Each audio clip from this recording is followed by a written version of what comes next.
Hello everybody, you here, and welcome back to Let's Play EarthBound. In the previous video, we defeated the Boogie Tent and freed and defeated most of the zombies, except for that one urban zombie imposter. I am on to you. Anyway, in today's video, we're going to be exploring this mysterious How did that fly not attack Ness? Or anybody? That was weird. Anyway, we're going to be exploring this cave right here because it's a magical cave filled with rainbows and ponies. And that is the exact opposite of what it really is, because this place is death. There are a lot of tough enemies, not a lot of tough enemies, there are a few tough enemies here that might make it a little bit difficult to go through here. And also, I don't know what I'm trying to say. There is an enemy later in the dungeon that you're going to want to save all your PSI up for. Like, you want to use PSI abilities to take out these enemies, obviously, but you also want to hold on to some of it, specifically for an enemy we're going to be facing in a bit. And also, you want to be very careful, because I'm going to warn you guys right now, we're not going to have, going forward and without backtracking or anything like that, we're not going to be able to restore power points for a little while. Like, it's going to be a little bit before we can actually get to a point where we can restore our power points. So, you definitely want to reserve some of it for that point. But trust me, right now, I'm just repeating myself at this point. So, we're actually going to be getting to one of my more favorite parts of this game pretty soon, believe it or not, because anybody who's played EarthBound should already know what I'm talking about. There is a point that's coming up, which is one of my favorite parts of the game, and I think I could speak for everybody in the EarthBound fan community that we're going to be meeting a fan favorite character pretty soon.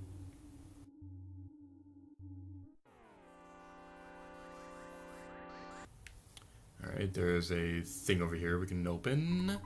Ness, open the casket. Ta-da! There's a silver bracelet inside. That's kind of morbid.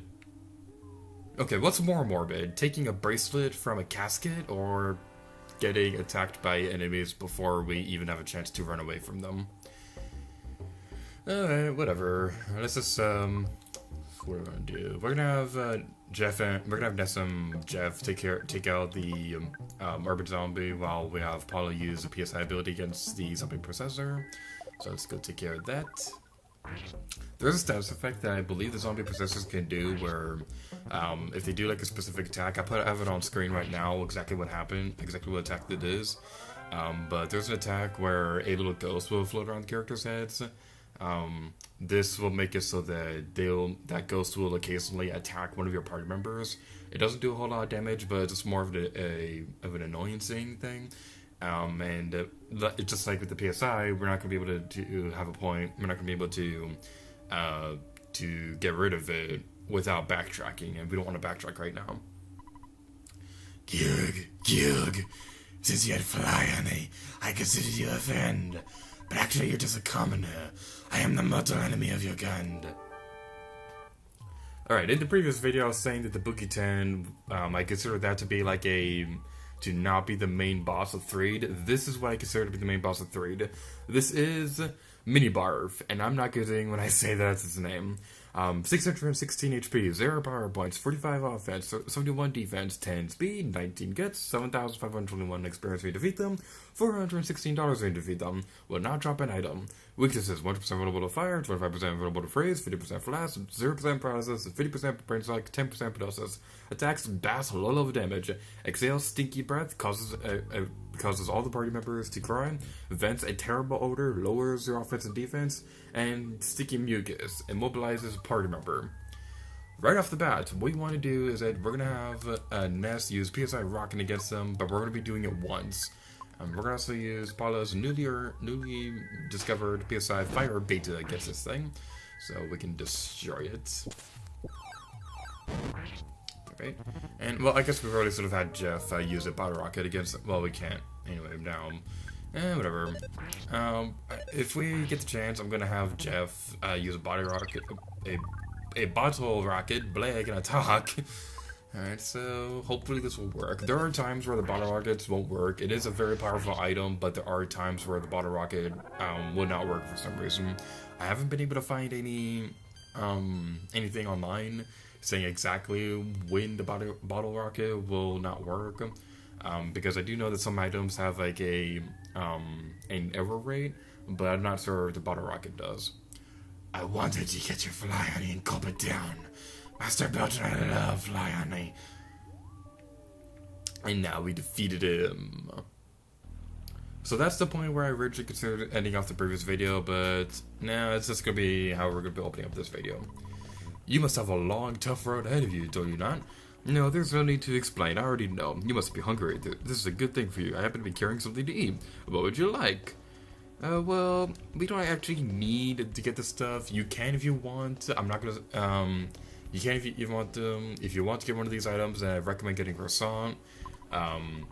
Especially if you want to use, especially if you're low on power points and you can't exactly use power points to heal up right now. But that's not very big of a deal because there are magic butterflies over this place. And let me just say, this place right here is actually one of my more favorite areas in the game because of how because it just looks so pretty. Okay, this is gonna be a bit of a pain to edit later on, so rest my soul for when I go to edit this video, because now we have 3 enemies. We have 3 new enemies we're gonna be facing right now, and I'm gonna have to describe its stats.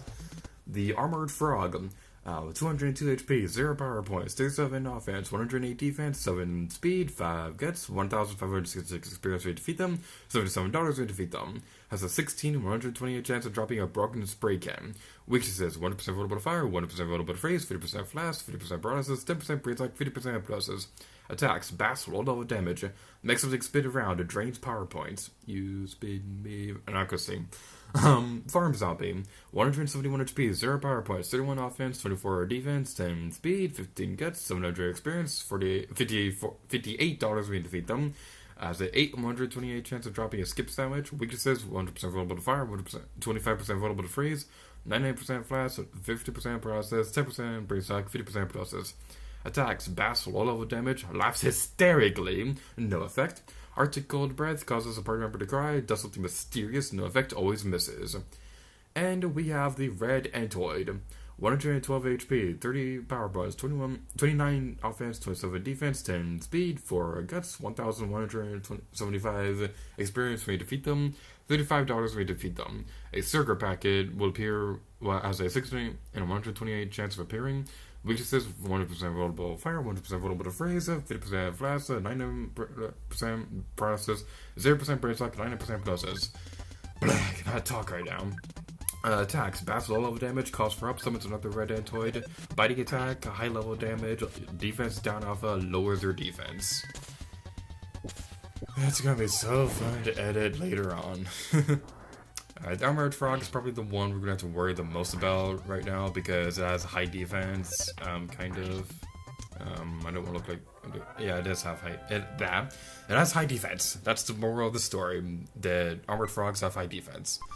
So yeah, that's probably the one you're gonna want to watch out for the most because of the high stats for the defense for the Armored Frog. But either way, if you've been playing along and you've been following my strategies, then you're probably not going to have that much of a problem going through this area. Alright, so let's take out this guy. He stares into your soul. He'll get you in your sleep on Christmas. Let's open the present. There is a bomb inside. Jeff takes it. Alright, so... Excuse me? That is not a very nice thing to do, good sir.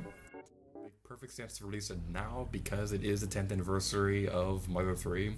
At least I think it is. I might be wrong about that. I'm gonna put a caption on screen here.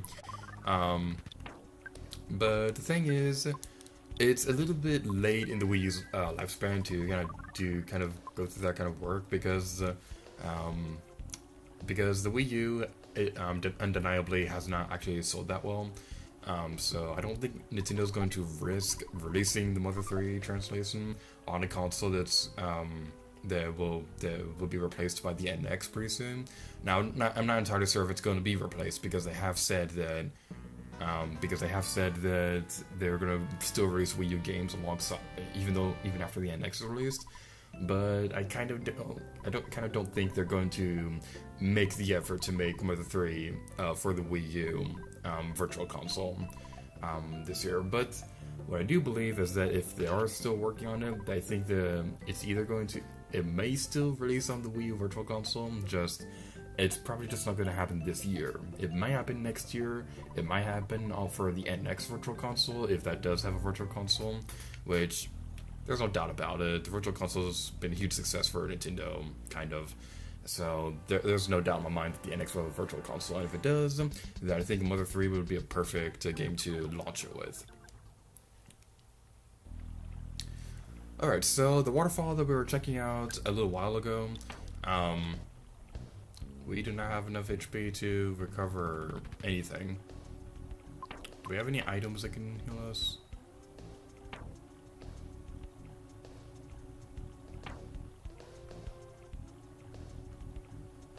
No, we don't. Yay, we're gonna have to deal with having a cold for a bit. That's so exciting, and I actually think there's an enemy right here that's gonna be a little bit tricky to deal with if we can't get over the cold. Ooh, a bottle rock.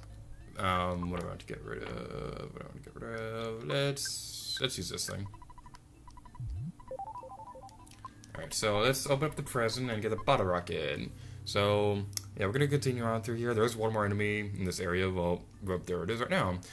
Let me just say, this is one of my least favorite enemies in EarthBound. Because, and it's nothing to do with the fact that it's difficult or anything like that. This isn't actually that tough of an enemy. At least usually, because like right now we'll have all the party members have status effects, and we have like barely any power points right now. The reason I don't like this enemy is because it's a cockroach, and I hate cockroaches. Like when I was younger, I lived in Florida for a while, and we lived in a place that was like infested with cockroaches, and it was not a good sight. So it's not because the enemy is hard or anything like that. It's not difficult at all. It's just the fact that I just don't really like great of an experience with cockroaches. But anyway, the stats: 209 HP, 0 power points, 30 offense, 26 defense, 35 speed, 9 guts, 1,757 experience when you defeat them, $80 when you defeat them, has a 101 in a 128 chance of dropping a secret herb when you defeat them. Weaknesses: 1% vulnerable to fire, 1% vulnerable to freeze, 50% flash, 99% paralysis, 99% Brainshock, 0% paralysis. Attacks: Bass, low level damage. Terrible odor, lowers offensive defense, spreads its wings, solidifies one party member. Knit its bro, no effect. That last attack confuses me, to be honest, because like I know the term knit its bro. It's kind of like It's like something along the lines of like it's glaring at you when it happens when it does that. Like that's at least what I've read. But when it does that, what I imagine is that the giant arms on the top, its top arms, will like tie the antennas on its head into a bow. That's just what I've always imagined it. Oh my god! I just realized the violent roach is actually smiling. It's kind of cute. Like, I don't like looking at this thing because, well, it's a cockroach and I hate roaches. But it actually looks kind of adorable when you look at it smile. It's like the cockroach in WALL-E or something like that.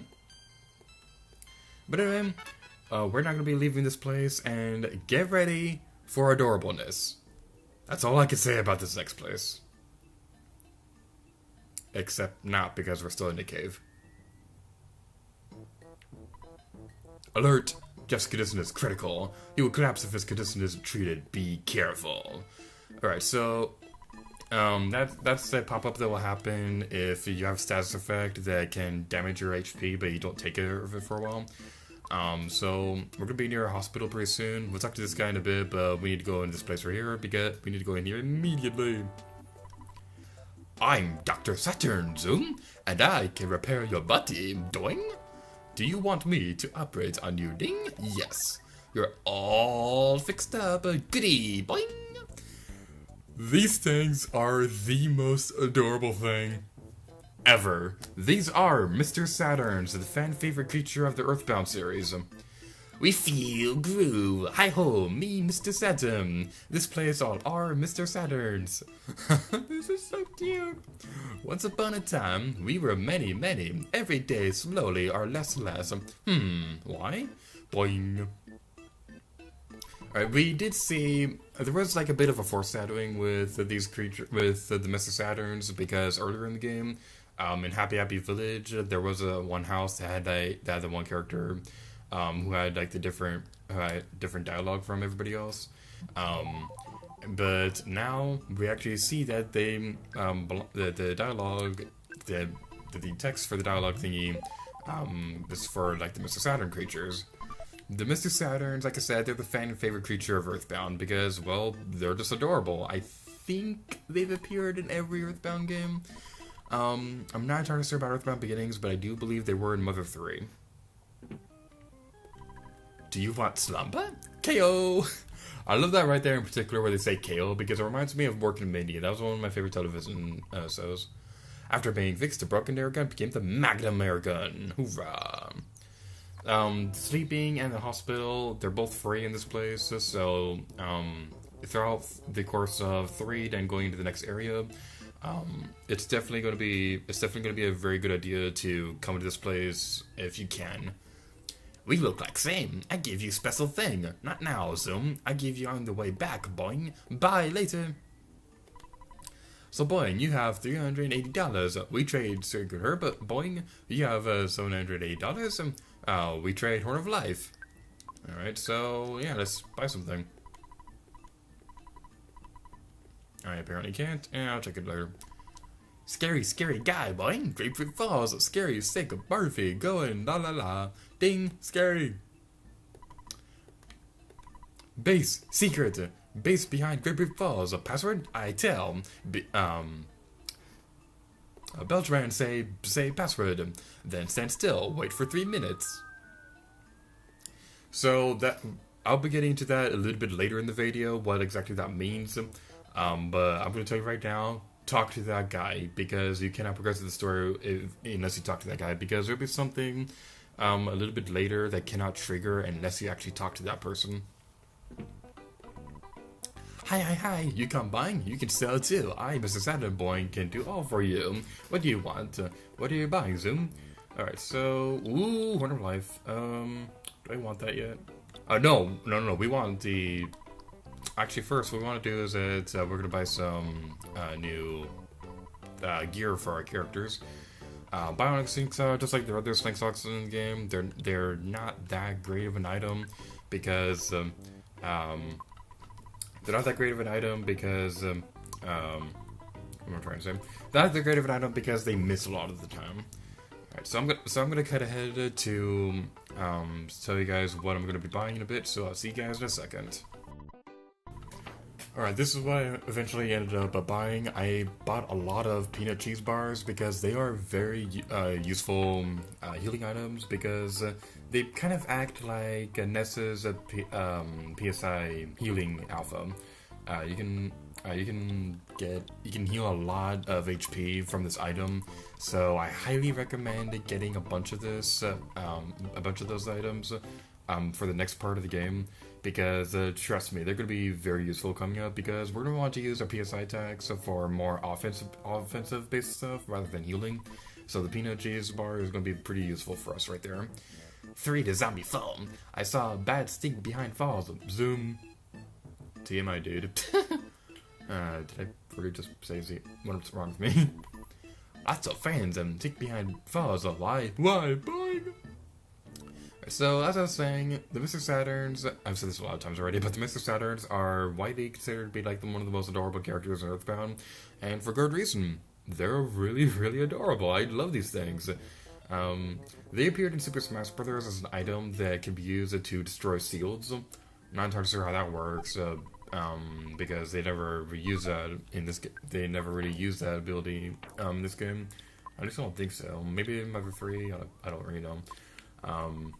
Either way, one thing I'd like to point out right now is that, like, you see, if you ever seen, like, a Mr. Saturn plushie, they're, like, so adorable, but they're really, really hard to come by, because, like, they're, like, whenever they do go on sale, what am I trying to say? Whenever they do go on sale, they're, like, really hard to find on Amazon or eBay or anything like that. Because they're only sold in Japan, like on conventions and stuff. So I don't really know. Like, I'd really like to find a Mr. Saturn plushie someday, but they're just so hard to come by. And speaking of things that are hard to come by, something I'd like to say right now is that there's this game store near where I live called City Game Exchange, and that place is a gold mine when it comes to finding rare games. Because like the past couple months, I found like 3 rare games. In that store, there was like Pandora's Tower, Kingdom Hearts 3 Chain of Memories, and the PlayStation 2 version of Okami. So yeah, so that place is so that's a pretty fun place to go look. I really like going to that store because like they sell order games, and like I have a lot of old game consoles right now. So it's a pretty fun place to go looking for games and stuff, especially for like rare games, because like I said, that place is a gold mine when it comes to stuff like that. This right here, honestly, one of the more boring parts of EarthBound, because we really do have to stand around here waiting for 3 minutes for this thing to activate. Like the Mr. Saturn said, we'll just stand behind the waterfall, and after it says say the password, you have to wait here for 3 minutes. So yeah, it's super exciting. Also, this will not trigger unless you talk to that Mr. Saturn, so don't go thinking you can just skip the Saturn Valley entirely. And why would you want to skip Saturn Valley? That place is adorable and awesome. And one more thing I'd like to say before I cut ahead to the thing actually activating: the lava kami. If there's a waterfall, there's something behind it. So yeah. That's an original joke that I've never said before. Okay, you may enter.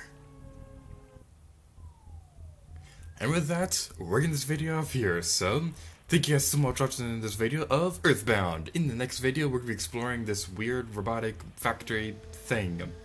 And until next time, to you. Oh yeah.